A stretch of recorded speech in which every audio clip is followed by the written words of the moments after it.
দুপুরের পর বলাই চাবি হাতে আবার আমাদের বাড়ি এসে বললে, টাকা পেলাম না। টাকা পেলি নে?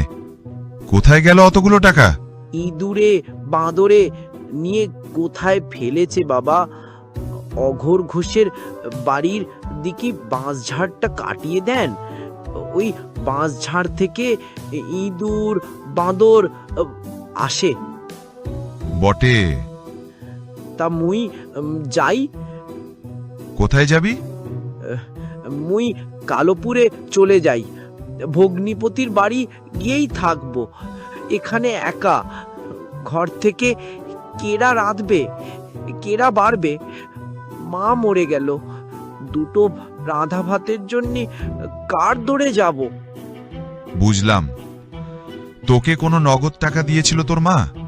1 টাকা দিয়ে গেছে, মোর কাছে আছে সে টাকা।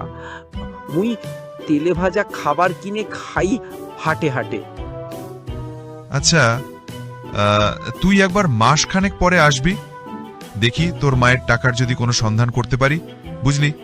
সে আর আপনি কোথায় সন্ধান করবা, সে ইঁদুরে বাঁদরে নিয়ে গিয়েছে, বাদ দেন। আরে অম্বিক, তোমাকে একটা কথা বলি, ও টাকাটা তুমি ওকে আর দিও না। দেখছো ওর বুদ্ধি শুদ্ধি, অতগুলো টাকা নাকি ইঁদুরে নিয়ে গিয়েছে। ওকে আজ টাকা দেবে, কাল ওর ভগ্নিপতি